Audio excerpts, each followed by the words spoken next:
Welcome in to the latest edition of MISL Weekly. My name's Nicholas Murray, very pleased to be joined, as always, by Chris Economides. Chris, hope you had a good weekend? Absolutely. It was another action-packed, not so thrilling weekend, but we had a couple of blowouts, but still some very important games this past weekend. But we did have one thriller on Saturday night between the Syracuse Silver Knights and the Rochester Lancers, and congratulations to the Silver Knights who clinch a playoff berth for the first time in the club's history. Terrific game. I mean, pretty much everything you could ask for. You had goals, you had some animosity between the two rivals. Some of it spilled over a little bit, and may get into that shortly. But I think in the grand scheme of things, this is a terrific win for the Silver Knights to win in front of almost 8,500 people on their biggest rival's home turf, and to do it with it was a terrific battle both ways. Yeah, as I mentioned, two fierce rivals. As I said, these two teams could have been playing tiddlywinks against each other, and it's going to be a very hotly contested match, as this was. There's no love lost. Congrats to Tommy Tanner and the entire Syracuse Silver Knights organization. A well-deserved playoff berth this year. Tommy has stuck to his guns. He stuck, with a lot of the players that he's had here for 2 and 3 years now. He's made some nice key additions. So, congrats to Syracuse. But the game was exactly what I expected. The Lancers went down fighting. They fought hard. A couple of breaks just didn't seem to go their way, and I think that's been a microcosm of the Lancers season this year. Either bad breaks, some questionable officiating calls from their perspective. But again, that's the sort of year it has been for them. I think it was there was obviously a big flashpoint in the game with Mauricio Salas' ejection. My question here is, you've got a penalty. You've got a penalty coming to you for Nelson Santana's infraction. Why are you going to the officials? Why are you putting yourself in that situation where you could potentially hurt not only result in even potentially getting an even-out penalty, which did end up happening, and getting yourself ejected? I don't understand why Salas would put himself in that position when you've got a power play coming up and you've got the opportunity to get your team back into the game on that. Well, again, you try and put yourself into the individual's situation to see exactly why you would react to a certain thing the way that he did, and I'm sure that from his perspective and from the Lancers' perspective, I'm not sure if initially the call had been made on Santana, and they were questioning that. He was very upset that he felt that that not only should Santana should have gotten a penalty, but he should have gotten ejected for what they perceived to be a very vicious elbow. Sure. So, as is the case with any disagreement/argument, the truth lies somewhere in the middle. Sure. So I'm sure that the referees had the intent to call a certain thing a certain way. Obviously Santana didn't see it that way. Salas didn't see it that way, and that was the end result. I will say that I really thought the Lancers did a terrific job after that, where they were down 4 points, I believe, at that point. They came back with a couple of terrific goals. Doug Miller's goal late in the third quarter was an absolute beauty. And to get back to 10-10, you figure, okay, now it's level, now they've got a shot to carry on their momentum. That momentum got killed stone dead within a minute with a terrific pass by Antonio Manford and just a brilliant piece of touch by Machel Millwood to flick his finish past the advancing Gavin McInerney into the back of the net. Suddenly it's a 13-10 game. Suddenly the pressure is back on the Lancers to come back with about 7 minutes to go. 7 minutes to go in the game. And that put the pressure on them to respond, and it gave Syracuse, who are a really good counter-attacking team, the opportunity to put the game away as they did with a couple of late goals. Yeah, again, I think what transpired during that time span is a microcosm of how the Lancer season has gone. Too little, too late. Some bad breaks. Some bad luck. it's easy to and some mental letdowns where the moment that you get back into a game, suddenly there's the mental lapse, and suddenly Millwood's free and he's putting one in at the other end. Look, you won't find a bigger Josh Wright fan than myself. Josh, many years a player in the MISL and USL Pro, quality individual. He's a first-year coach. There's going to be a learning curve there. There's going to be some times where things just don't click on all cylinders. But I think that Josh is the sort of coach that you build your franchise around, and you build the future around Josh. And I think some good things are going to happen, not only to Josh but also to the Lancers. I certainly would expect things to improve because Josh, with the knowledge that he has, with the experience that he has, he's feeling his way here, and he's going to have this off season to go into it and look back at what went right, what went wrong, how he can change, how he can learn, and what he can apply for the Lancers for next season. Because obviously there's a lot of talent there, and there's a lot of growth for him as a coach in his first year, and we've seen the growth that the players have had. We've seen the growth that franchises have had. Now we're going to see potentially the growth that a coach like Josh Reif can have going from his first season to his second. And you know what? The Lancers need some stability there. They need some continuity there. Exactly. Some stability, some continuity. They've had 3 different coaches in their first 3 years. I think Josh has done an admirable job this year. I think you build around Josh for the years to come. And you know what? I want to commend their organization because the crowds that they have had there for the past month and a half have just been absolutely tremendous. Over 8,000 people again. Yep. I mean, they're doing a tremendous job there. Their group sales have been exactly what Sam Fantuzzo and the ownership group there have longed for there. So you know what? I think they've turned the corner from from an off the field perspective. So they got to do a couple of tweaks and maybe get back on a roll, and they'll be, they did a tremendous job there. Just, it's just been one of those seasons where anything that can go wrong, those small margins that can go wrong has gone wrong. With the travel, with the weather, with the refereeing, with the bad breaks, with a whole host of things on the field.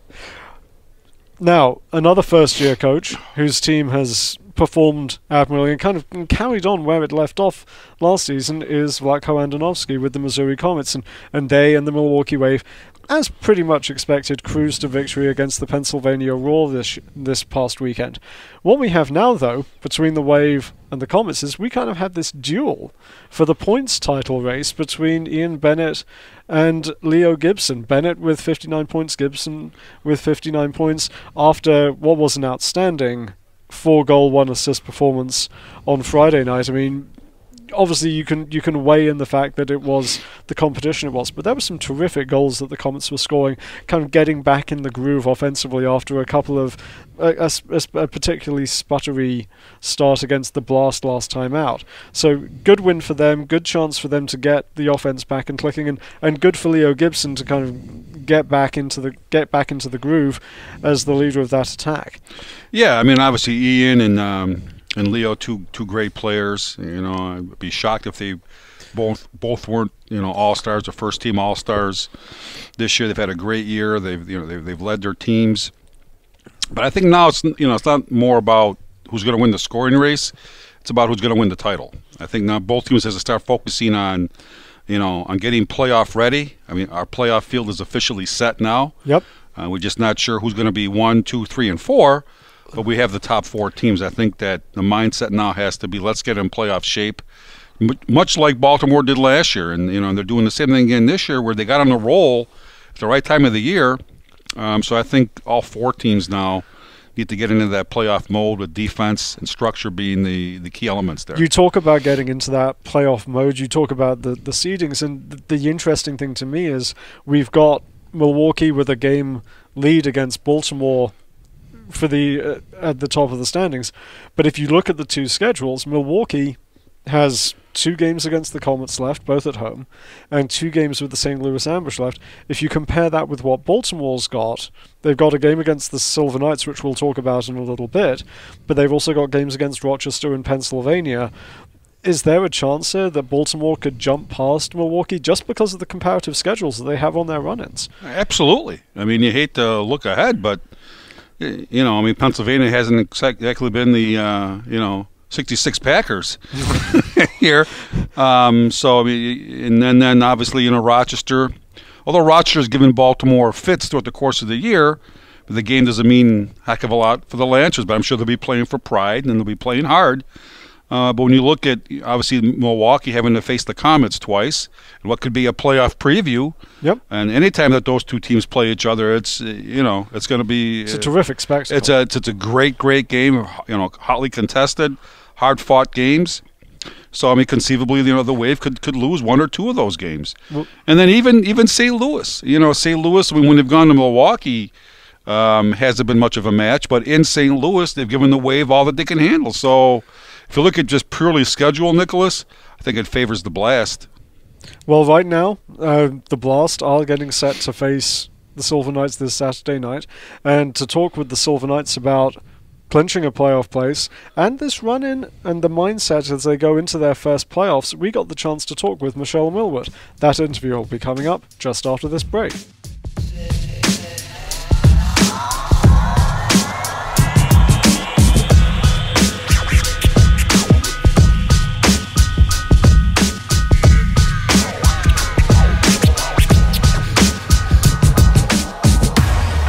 Well, we're very pleased to be joined now by the Syracuse Silver Knights, Machel Millwood. Machel, thank you so much for taking the time to join us. Thank you guys for having me. Well, first of all, congratulations on your Player of the Week award. It's got to be a big week for you guys, clinching your first playoff place in club history, and for you to do it against your biggest rivals, I'm sure was a big thrill on Saturday night. It was great. Actually, we wanted to go in and take back the game that we lost to them probably a week or so before, and you know, it was a great game. We went down to the wire and we were able to come out with a win in the fourth quarter. So it was good for the club, the organization, the fans. It was a good overall win. Obviously, you've seen the Silver Knights. You were facing them the past couple of seasons as they were kind of building their squad up, building their franchise. What does it mean to be part of this team and kind of being one of the guys that's kind of helped them reach that tipping point to where you are now a playoff side? It feels good. You know, they've worked hard over the last couple of seasons to get to this point. Obviously, they have some good players on their team, and it's the indoor game. It actually takes a couple of years for guys to get acclimated to what the indoor game is really like, as far as learning the boards and learning certain rules of the game. And they've done so well so far, and it was just a pleasure to go in and join them and help them get to this point. What was the biggest thing for Saturday night's game? I mean, it was obviously a great rivalry contest, back and forth between both teams. Was there just something a little bit extra that you guys were able to find late in that fourth quarter, especially with the way you were able to respond quickly after they tied the game up 10-10? Yeah, I mean, I think we just needed a lot more team confidence. Obviously, we lost a couple of games over the past weeks, and you know, we thought that we didn't play good enough team defense to hold teams to less than 4 or 5 goals, and we felt as though if we could hold teams to 10 points or even 8 points, we had a chance of winning the games with the offensive power that we have on our team. So we just had to buckle down after we gave up that last goal and they tied it up, and we felt as though if we worked hard enough as a team to defend and try to stop them from scoring a goal, some way, somehow, we'll nick one before the end of the game. You obviously mentioned the couple of defeats that you suffered in the previous 2 weeks, I believe to Baltimore and to Milwaukee. Those are obviously the gold standards as far as the MISL has been concerned over a number of years. What did you take away from those games that you think you may be able to apply when you do reach the playoffs? I think just the self-belief that we can actually play with these teams. You know, I guess in the future, guys probably thought that these teams were untouchable or unstoppable. You know, slowly but surely, the ties are kind of changing, and it shows in the tightness of the games. Lost a close one there to Baltimore. We beat them one time. We lost a close one, closer than a lot of people might think, when we went to Milwaukee after playing 3 games in 4 days, and coming at home, they barely got away with an overtime win. You know, so just looking at the way we match up against them, and just looking at the scores, you know, we feel as though we have the opportunity, or we have a chance of beating those teams. And obviously, they're the 2 top teams in the league, and we have to go through either one to get to the finals. So we just have to be a little bit more prepared, a little bit more disciplined. And we feel as though if we take a good discipline into these games, playing one of these guys, we have a chance of advancing to the final. It felt as though that Milwaukee game, even though you guys didn't win it, was to a certain extent a big boost for you guys because you were competitive throughout. You held the lead throughout until overtime. Obviously, did it feel as though in the room that there was maybe a frustration that you lost, but two, the belief that you could take those guys if you meet again in the playoffs? I think it's a little bit of both. You know, being able from what they've said, they've never really beaten Milwaukee, and to get that close to winning and letting it slip out of their hands, of course, it's a little bit frustrating. But at the same point, it's a learning experience that they got from it. Just knowing that if we match up with them man for man, we have a chance of winning. You know, it's no team in the league that's really unbeaten. You know, it's all about how you come out and prepare yourself for that game, for that specific day. You know, and whoever wants it the most has an opportunity of winning it. And just taking it away from the game, yeah, we lost the game, but we also took away from the game that we stand a chance against them if we have to see them again in the playoffs. Now, you guys obviously have a big game coming up this weekend, a potential playoff preview as you face the Baltimore Blast. What's the biggest key that you're taking into that game, and what's the thing that you guys took away from the win that you had, the dramatic late win that you had at home earlier this season? Again, that these teams are beatable. At any night you come out and play hard, you could beat a good team, and they are a good team, a good disciplined team, from coaching staff to players in the team, well disciplined, and they don't give away a lot of chances. You know, they capitalize on most of your mistakes, and they don't really make as much mistakes as you would expect them to do. So it's all about just going out there and playing hard. You know, at the end of the day, we can live with any result if every guy goes out there and put out their fair share of work. You know, not cheating the team, not cheating themselves, just going out there and playing hard. We feel as though we have enough talent on our roster to match up with the guys from Baltimore or with the guys from Milwaukee. So, I mean, it's going to be a good matchup going in there Saturday night, playing against Baltimore, defending champions, and they're having their home game, and they're on this good winning streak. But I mean, it comes down to going in there with belief, you know, believing that we can actually go in there and steal a game. You matched up against Mike Lickingland, I'm sure, plenty while you were a member of the Blast in practice. How much tougher is it going up against him in live action? Oh man, it's great. I mean, it's great matching up with Mike. Actually, to be honest, I was just on the phone with Mike for like 5 minutes ago. Just a great guy. He was my roommate for almost 7 seasons. You know, we matched up in practice, and it's going to be a battle in the game. You know, before the game, it might be all laughs and handshakes and hugs, but as soon as the whistle blows, he's a very competitive guy, and I think I'm even more of a competitive guy. You know, once the whistle goes, it's game on. So, I mean, if I can match up with him, it's going to be who wants it more. I mean, he's going to do as much as he can to try to stop me, and I'm going to do as much as I can to get by and to score goals, assists, or help my team win the game. So it should be a great matchup, and I'm looking forward to it.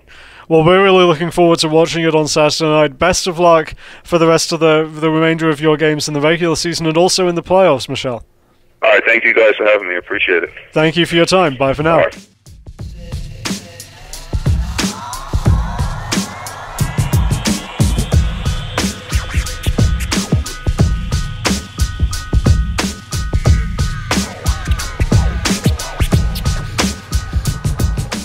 Well, as I discussed with Machel, that game Saturday night with the Baltimore Blast should be one of the marquee games of this weekend. We've got 8 games this weekend, starting off Thursday night with the rescheduled Rochester Lancers Pennsylvania Roar game that was postponed from a couple of weeks ago. But there are some terrific games in here, and pretty much all of them have a chance to affect the seedings. You have Baltimore making this run where they play, I believe, Pennsylvania on Friday night, Syracuse on Saturday night, and then Rochester on Sunday. This is a huge stretch for the Blast if they are going to catch the Wave, who, as we mentioned, have to face the Comets, have to face the Ambush this weekend, and they have to go and face the Ambush. So there's a chance things could be all square at the top of the standings by the end of this weekend. How do you see things playing out as far as the Blast are concerned with this 3 games in 3 days schedule? Well, shame on me. I didn't realize that they were playing 3 in 3 nights. I mean, that's old school. That is very old school. Yeah, that's going back to the old NPSL days when there used to be a pretty common occurrence. So, hats off to to the Blast for I mean, I'm sure that it was done to help maximize their home schedule, which they wanted Friday, Saturday night home games. But that's a tough task. I mean, I don't care who you're playing, Pennsylvania, but then you got to play the following night against what again may be a playoff preview. and then you're playing in a very tough building. I'm sure it'll be another raucous crowd in Rochester. So, a loss or two could easily be in the cards with a Blast. Due to the 3-3 night factor. The thing I'm going to look at here is the thing that Danny Kelly has within his squad is he has a lot of depth in his squad, and so I can see him giving a lot of his younger players the opportunity to play against Pennsylvania on Friday night, give them the chance to step up to the mark. He's done this in previous games where you've had Troy Hernandez going goal. You've had major minutes being played by some of the less experienced guys on the Blast roster, so that he can keep some of the guys like a Pat Healy, like a Mike Lookingland, like a Adalto Neto, Adriano Dos Santos for the big Saturday night game with Syracuse. And then once you get through those two games, then you kind of reevaluate, see where everyone's at physically, and see how everyone's feeling, and then you can adjust your minutes, see who needs to play who needs to play how much on Sunday as you go to face the Lancers. Yeah, and I'm sure that we'll have they'll see the other results from the games that the Wave are involved in. And then they'll sort of have to gauge to see exactly. Okay, well, I mean, if Milwaukee loses a game, then obviously it means that much more now for the Blast because then they could catch them. Well, now, Milwaukee's here's a question. I think Milwaukee's got a good setup this weekend because they get St. Louis on Friday night. They visit St. Louis on Friday night, and obviously that could be a pretty tough game. The ambush in their own building, a very different proposition to the ambush on the road. Then Missouri hosts the ambush on Saturday, so Milwaukee gets to go home. They get to rest up. Sunday afternoon, they host the Comets, so the Comets have got to make that trip overnight to go and face the Wave. That'll be tough for the Comets, but it sets up slightly advantageously for the Wave as far as the schedule has dropped out. Let me ask you this, Nicholas: who gets the tiebreaker should Baltimore and Milwaukee finish tied? The Milwaukee Wave would hold the tiebreaker because they of their two victories against the Blast in the regular season, and conversely, as you bring up tiebreakers, the Syracuse Silver Knights would hold the tiebreaker over the Missouri Comets should those two finish tied for third place, because of the Syracuse Silver Knights' 2 wins against the Comets this season. So those are two things that. So the Comets, they're in third right now by half a game. They have a game in hand, but they need to make sure that they stay that game ahead of Syracuse and in order to secure third place. If it ends in a tie, then suddenly you could be looking at the Comets as the number 4 seed, Milwaukee as the number 1 seed. Obviously, that would be a terrific matchup for the semifinals, as would Baltimore against Syracuse.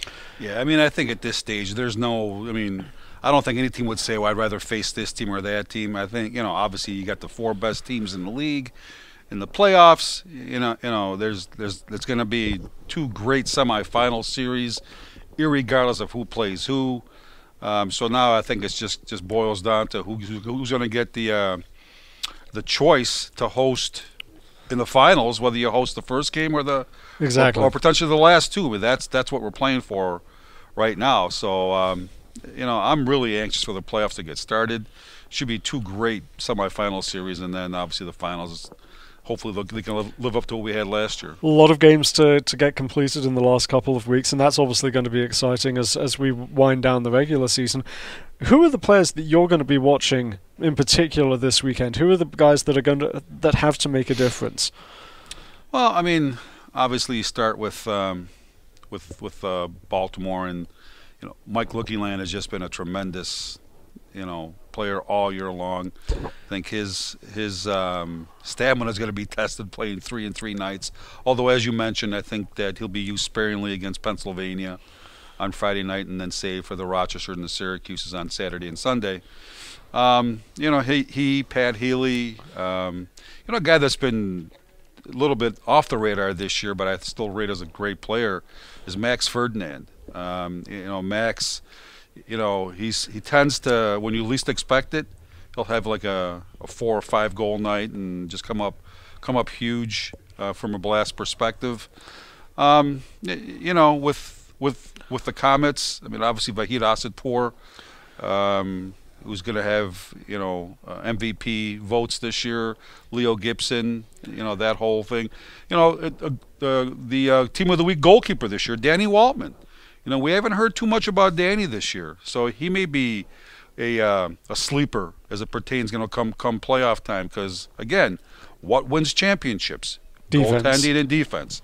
So if he can get the hot goalkeeper at the right time, like Van Zela did last year, we could be talking about the Comets this year. The guy I'm really interested to see this weekend in their 2 games is Luan Oliveira of the Milwaukee Wave, because he's kind of had a quiet season. He's been in and out of the lineup a little bit, but he comes back and he puts together a terrific hat-trick. I mean, some just fantastic goals for the Wave against Pennsylvania.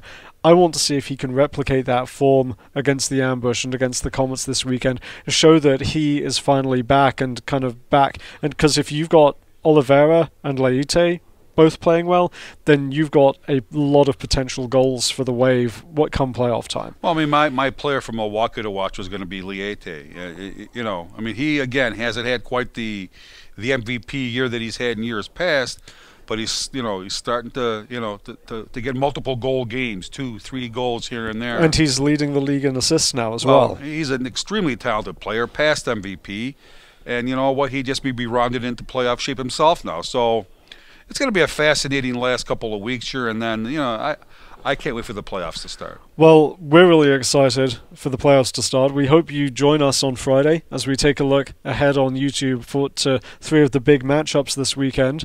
Chris, thank you so much for joining me. As always, a pleasure, Nicholas. It's the highlight of my week, this and the YouTube video. So I get comments from all across the nation on our little podcast here. So thank you. And thank you to producer Seth, this is his final podcast with us. He's going to be moving on to new ventures, but we certainly greatly appreciate all the work he's done behind the scenes here for YouTube and for the MISL Weekly Podcast. So thank you to you, Seth. Much appreciated. And thank you to the listeners for all of you joining us both in the games and on social media. We do appreciate your comments and do appreciate you tuning in. So until this time next week, my name's Nicholas Murray. Thanks for joining us.